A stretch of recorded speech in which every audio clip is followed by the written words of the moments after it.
Welcome to another episode of Practically Political. I'm Dave Spencer. And I'm Carrie Sheffield. Let's get right to it. Dave, so there was a decisive victory this month. Republican Mayra Flores will be the first Mexican-born woman ever to serve in Congress. This shrinks House Speaker Nancy Pelosi's margin as Latinos continue to flee the Democrats' record of failures.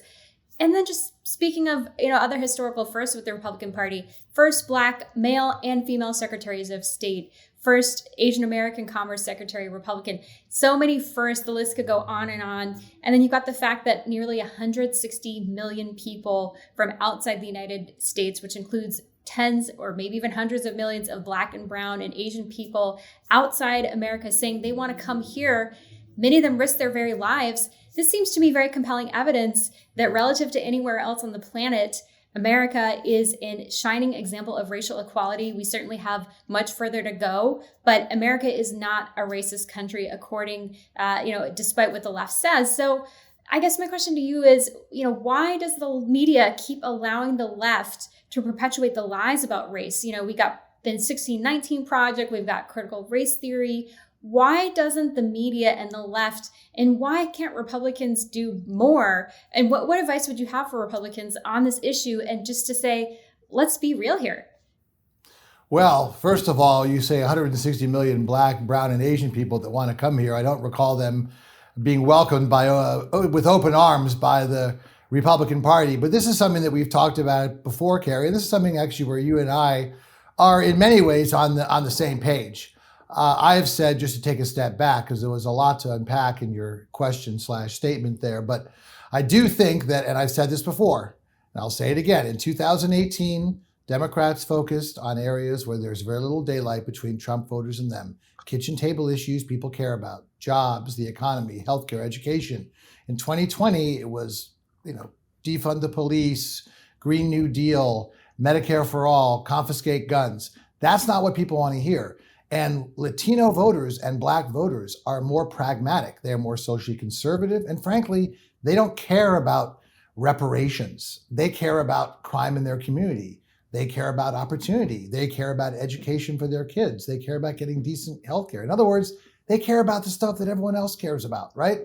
And so that is the main problem that the Democrats have had. Now, having said that, and again, we could talk about this for 10 minutes, so I'll try to funnel here. But the advice, I would say two things. First of all, in response to your questions about who's being elected, yes, on a state and local level, you saw it in Virginia, you saw it in Texas. And if you look at the biggest change, by the way, I love to follow these stats, the biggest change in votes from 2016 to 2020 in terms of counties that went more for Trump than they did in 2016. Some of those border counties in Texas, over 20% more votes. Now, why is that? Again, these are people that Trump called breeders and drug dealers and smugglers, okay?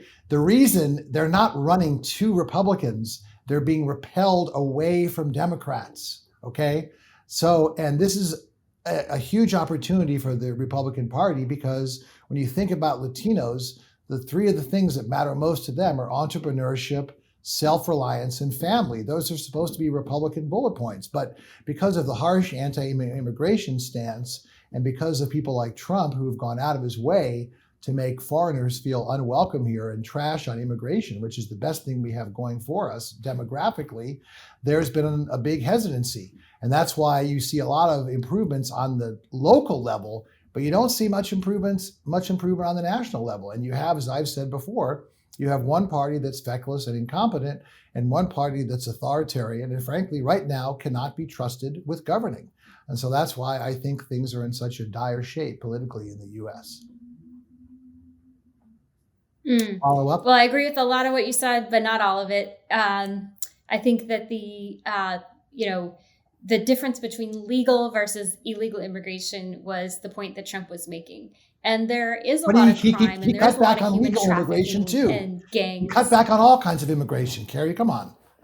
Yeah, and I agree. That's a mistake. I think being conscious of legal immigration, we have a labor shortage in this country right now. I think we should be really conscious of that, but obviously making sure that Americans are able to apply and get first preference for any domestic job. But I think also that I agree they're running away from the left, and those core values really are conservative values for Latinos. So I think we agree on a lot. I think that the Republican Party has shown, where I live here in Virginia, like you said, Jason Miyares, he's the first, as I understand it, Latino American Attorney General here in our state. And then we had Winsome Sears, the first African American woman lieutenant governor anywhere, I believe, in the entire South post-Reconstruction. And so, or probably even before, I can't imagine a female lieutenant governor before Reconstruction.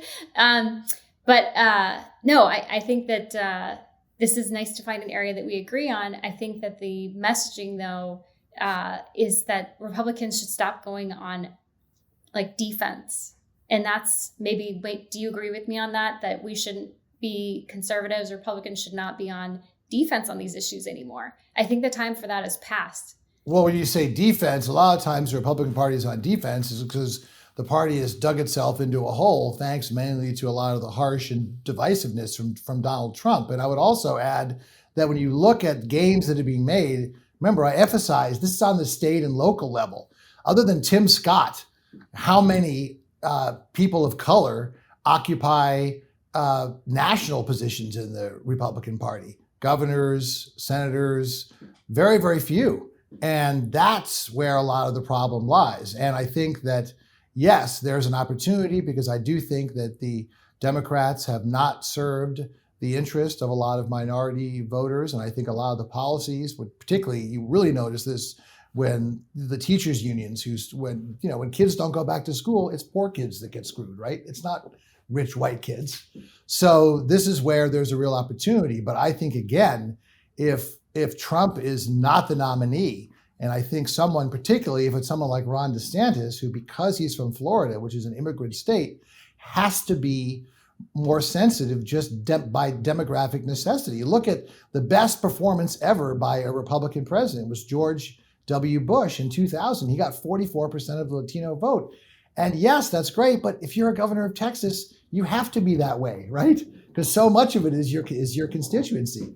So the best thing, once again, I say for the Republican Party would be to move past Trump and get a nominee who actually has to deal with immigration on a practical level.